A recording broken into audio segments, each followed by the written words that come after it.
In this video, we'll go through a detailed process of how to solve optimization problems, as well as an example of that being carried out. How do we go about solving these problems? The previous video gave an example of how you might go about this, but now how can you break this down to an actual process to follow to solve these problems? So your first step should always be to understand what the situation is in the problem. This includes things like, what are you solving for? What's actually going on in the situation? This also, more often than not, will involve drawing a picture.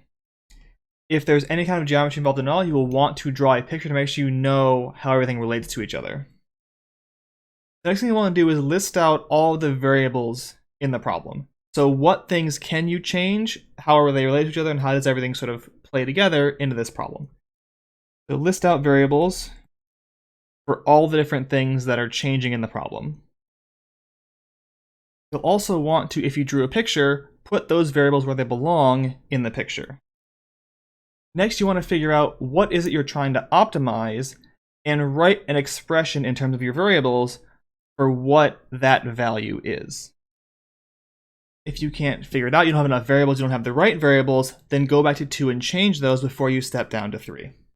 Next, you have to get this expression here down to having a single variable in it, because we all know how to take derivatives of one variable functions, so we'll need to get this down to a single variable in order to solve the problem.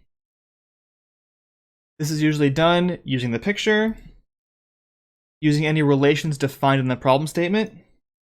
This here could be a fair amount of work depending on the problem. The last bit before you get to the calculus part is figuring out the interval on which the expression is valid. Basically, the idea being, what values of my variable can I plug in to make this still a valid expression for this optimization thing that I'm trying to do?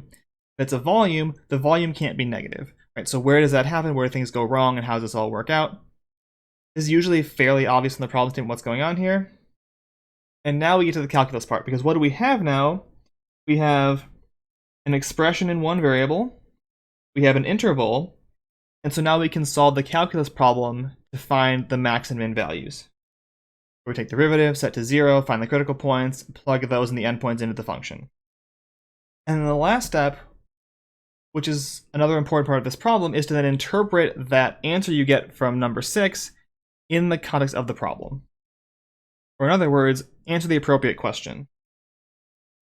Go back to the statement, figure out what they actually wanted from the problem, and make sure that is the answer you give at the end of this process. Here's an example of that. Find the maximum possible area of a rectangle with perimeter of 40. This is geometry. Let's start by drawing a picture. There's my rectangle. And thinking about this, what can change here is the length and the width of the rectangle. So I'll have width and length, width, length. My variables here are W for the width, L for the length. What am I trying to optimize here? I'm trying to optimize area. So maximum possible area means I'm trying to optimize area. The area is length times width. Great. Now I have to get this down to a single variable. How can I do that? Well, that's the fact that I know my rectangle has perimeter 40. That's the relation coming out of the problem statement. So perimeter 40 means that when I add up around the sides, I get 40. So I know that 2L plus 2W is 40, or L plus W equals 20. Or to solve out, W equals 20 minus L. So I can now plug that in for the W here. The manipulation step where I'm trying to get this down to one variable. And then I get that A written as L times 20 minus L. And what's the interval here? Well, L had better be positive, so it has to be bigger than 0. And W should also be positive, because W is the width. It can't be negative. So I also need L to be no more than 20, otherwise my width would be negative.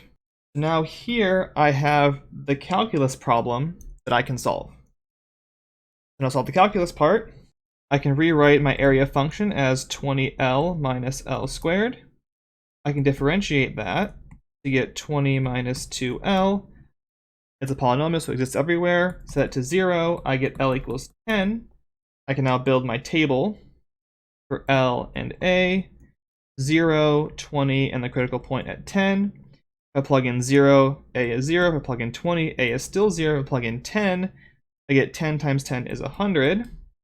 So that's my maximum. Now let's interpret in the problem statement. Problem statement wanted the maximum possible area. So the area here is 100.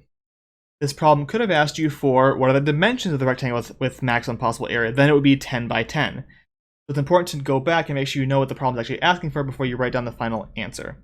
So there is a process for solving optimization problems, and an example worked out showing you how you can use this process to work from start to finish, solve these problems, and get the answer that you need to solve the problems you're given.